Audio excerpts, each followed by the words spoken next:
Hi guys, this is John from Happy Allergy Family, and we're here to talk about epinephrine auto-injectors. So in this video, we're going to do a couple things. One is introduce the epinephrine auto-injector. Number two, talk mostly about how to use it, and then talk about common problems that occur. My wife and I are big advocates of food allergy awareness and education, so we hope this video will help you out. What we're going to do in a second is I'm going to have a couple of my students come up with me and demonstrate how to use auto-injectors. So first and foremost, what is an epinephrine auto-injector? So an epinephrine auto-injector puts epinephrine into your bloodstream. While there are many uses for it, the one we're going to focus on is for food allergies. Now, contrary to what some people think, food allergies are not just a minor nuisance. They can be extremely severe. And reactions that you can have, in particular reactions called anaphylactic reactions, can either cripple you or possibly kill you. So these are extremely serious conditions. Now, while we won't go too much into the biochemistry of an anaphylactic reaction, at least not in this video, it's enough for us to think of it this way. An anaphylactic reaction is a severe, possibly life-threatening allergic reaction, which can affect multiple systems and literally cause your body to shut down. All right, so how does an auto-injector play into this? Believe it or not, that dose of epinephrine can mean the difference between life and death, and seconds count. So if you deal with food allergies or have a loved one that deals with food allergies, I can't say this enough, you need to have that auto-injector on hand, because none of this will make a difference if you don't have one available, okay? One more important thing before we get to the main point of this video, and that is, even though that auto-injector is the whole point of this video, right? It is not the end-all be-all. It does not replace calling 911. So once you've applied the auto-injector, you need to call 911, okay? You need to have that person looked at by a health professional. And there are a couple of reasons for this. One, the epinephrine can wear off. And in some cases, believe it or not, if the reaction is very severe, and the symptoms are not being alleviated, you might have to apply a second auto-injector. Never reapply the same auto-injector twice, okay? But we'll talk more about that specifically in a later video. For this video, I want to get to the heart of the matter, which is really how do you apply an epinephrine auto-injector? And we're going to focus on two common ones, even though they're pretty similar in application, the EpiPen and the Auvi-Q. All right, so let's get to work.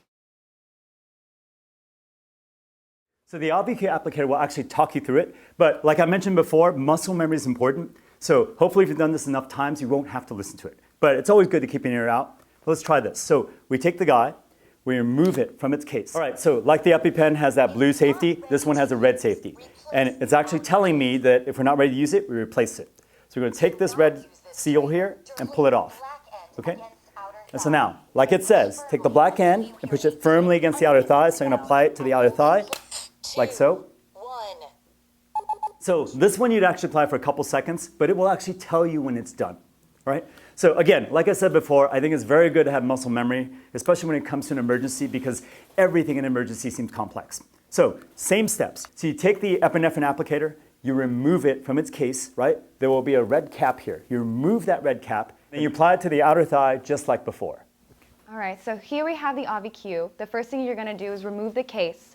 And once you remove the case, you're going to see a red seal. Take out that red seal. You'll see the black end of the Auvi-Q. You're going to insert it into your thigh, count to 2, and then once the count is done, you will remove it, and you're all done.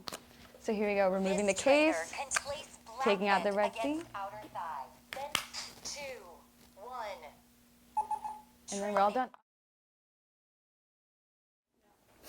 So I'm going to repeat this, but I'm going to do it a little bit more quickly since we've seen the version where you're sitting down. This is the same thing. So if she feels uncomfortable, if she needs to lie down, that's perfectly fine. So we're going to let her lie down. We're going to follow the same procedure. We're going to move the applicator from its case. We're going to take off the red seal, and we're going to take the black end and press it against her outer thigh until you hear a click.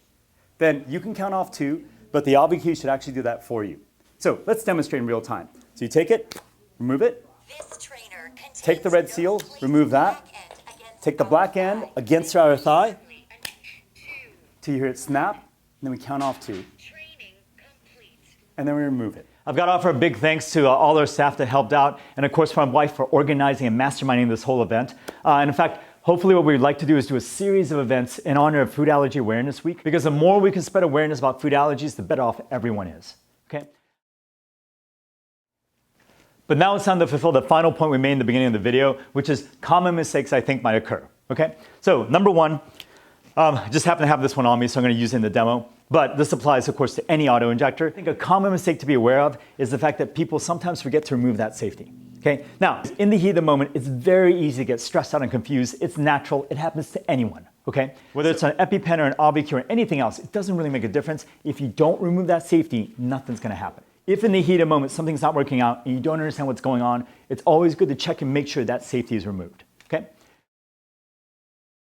So one other thing that might happen is if you haven't practiced it right, it's very natural when you're sort of doing this motion, you basically almost instinctively put your thumb back here as a support. You can happen to grab it the wrong way. Okay? The problem is if I brace with my thumb like this, I've now injected myself.